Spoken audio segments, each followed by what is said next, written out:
Egaa guyyaa har'aasi sharafni maallaqaa karaa gabaa gurraacha akkasumas karaa baankiitiin dabalee jira. Kan biyyoota 14 qabadhee isiniif dhiyaadheen jira guyyaa har'aasi nagaan waaqayyo hunduma keessaniif haa baay'atu kabajamoo jaallatamoo hordoftoota chaanaalii kana. Baga nagaadhaan gara chaanaalii kanaatti dhuftanii obboloonni chaanaalii kanaaf haaraa taatan sabiskiraayib gochuudhaan maatii naaf ta'a. Obboloonni maatii naaf taatanii na jajjabeessaa jirtan immoo guddaa galatoomaan isiniin jedha. Egaa sharafni maallaqaa yeroodhaa gara yerootti dabalaatiniin jira. Guyyaa har'aasi karaa baankii akkasumas karaa gabaa gurraachaa qabadhee isiniif dhiyaadheera. Amma xumura qophii kanaatti na waliin turan gamanumaan affeerraa kiyya. Egaa tokkoffaa irratti kan argannu Ameerikaadha. Ameerikaan doolaarri tokko 180 tuqaa saantiibaa 63 sharafamaa ooleetiin jira karaa gabaa gurraacha. Akkasumas karaa baankiitiin baankiin gatii olaanaatiin sharafaa jiru Abbaay baankiidha. Abbaay baankiin Ameerikaa doolaara tokko 151 tuqaa saantiibaa 99 sharafaa ooleetiin jira. Akkasumas immoo karaa baankii daldala Itoophiyaa 151 tuqaa saantiibaa 33 sharafamaa ooleetiin jira. Inni itti aanu yuuroodha. Yuuroon tokko 210 tuqaa saantiibaa 51 sharafamaa ooleetiin jira karaa gabaa gurraacha. Akkasumas karaa baankiin gatii olaanaatiin sharafaa jiru Abbaay baankiidha. Abbaay baankiin yuuroo tokko 176 tuqaa saantiibaa 44 sharafaa ooleetiin jira. Akkasumas immoo baankiin daldala Itoophiyaa 175 tuqaa saantiibaa 51 sharafaa ooleetiin jira. Inni itti aanu Swiss frankiidha. Swiss frankiin tokko 225 tuqaa saantiibaa 57 sharafamaa ooleetiin jira karaa gabaa gurraacha. Akkasumas immoo karaa baankiin gatii olaanaatiin sharafaa jiru Oromiyaa baankiidha. Oromiyaa baankiin Swiss frankii tokko 189 tuqaa saantiibaa 76 sharafaa ooleetiin jira. Inni itti aanu Kaanaadaadha. Kaanaadaa doolaarri tokko 129 tuqaa saantiibaa 33 sharafamaa ooleetiin jira karaa gabaa gurraacha. Akkasumas immoo karaa baankiin gatii olaanaatiin sharafaa oolee Awaash baankiidha. Awaash baankiin Kaanaadaa doolaara tokko 108 tuqaa saantiibaa 32 sharafaa ooleetiin jira. Inni itti aanu Paawundi sterniidha. Paawundi sterniin tokko 240 tuqaa saantiibaa 50 sharafamaa ooleetiin jira karaa gabaa gurraacha. Akkasumas karaa baankiin gatii olaanaatiin sharafaa jiru Abbaay baankiidha. Abbaay baankiin Paawundi sternii tokko 200 tuqaa saantiibaa 55 sharafaa ooleetiin jira.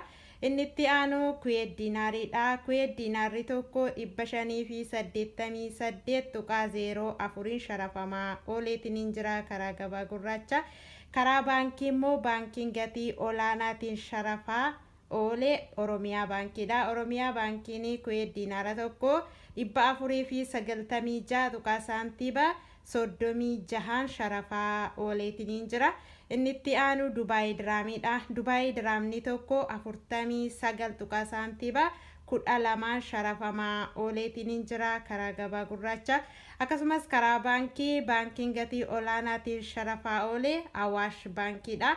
Awaash baankiin Dubaay diraamii tokko 43 tuqaa saantiibaa 77 sharafaa ooleetiin jira. Akkasumas baankiin daldala Itoophiyaa Dubaay diraamii tokko 41 tuqaa saantiibaa 19 sharafaa ooleetiin jira. Inni itti aanu Saawudii riyaaliidha. Saawudii riyaalli tokko 48 tuqaa 07 sharafamaa ooleetiin jira. Akkasumas karaa baankiin gatii olaanaatiin sharafaa oolee Awaash baankiidha. Awaash baankiin Saawudii riyaala tokko 42 tuqaa saantiibaa 84 sharafaa ooleetiin jira. Akkasumas baankiin daldala Itoophiyaa Saawudii riyaala tokko 40 tuqaa saantiibaa 33 sharafaa ooleetiin jira. Inni itti aanu Oomaan riyaaliidha. Oomaan riyaalli tokko 469 tuqaa 0 saantiibaa 5 sharafamaa ooleetiin jira karaa gabaa gurraacha. Inni itti aanu Joordaan diinaariidha. Joordaan diinaarri tokko 254 tuqaa saantiibaa 73 sharafamaa ooleetiin jira karaa gabaa gurraacha. Inni itti aanu Bahareen Diinaariidha. Bahareen Diinaarri tokko 476 tuqaa saantiba 69 sharafamaa ooleetiin jira karaa gabaa gurraacha. Inni itti aanu Israa'el Sheqelidha. Israa'el Sheqel tokko 55 tuqaa saantiba 86 sharafamaa ooleetiin jira karaa gabaa gurraacha. Inni itti aanu Kaatar Riyaalidha. Kaatar Riyaalli tokko 48 tuqaa saantiba 50 sharafamaa ooleetiin jira karaa gabaa gurraacha. Odeeffannoon sharafa maallaqaa guyyaa har'aatiif qabadhee isiniif dhiyaadhe kana fakkaata. Guyyaan har'aa Diiseembarii 4 bara 2025 akka lakkoofsa faranjootattidha.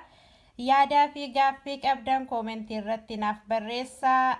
Akkaataa dhiyeessiinsaas yoo gaarii ta'uu baate koomentii irratti naaf barreessaa isiniin jedha. Obboloonni immoo chaanaalii kanaaf haaraa taatanii Subscribe gochuudhaan maatii naaf ta'a. Maatii naaf taatanii na jajjabeessaa kan jirtan laayikii gochuudhaan na jajjabeessaa kan jirtan guddaa galatoomaa isiniin jedha. Iddoo guddaan isiniif qaba. Amma qophii biraatiin walitti deebinutti nagaa keessa tura.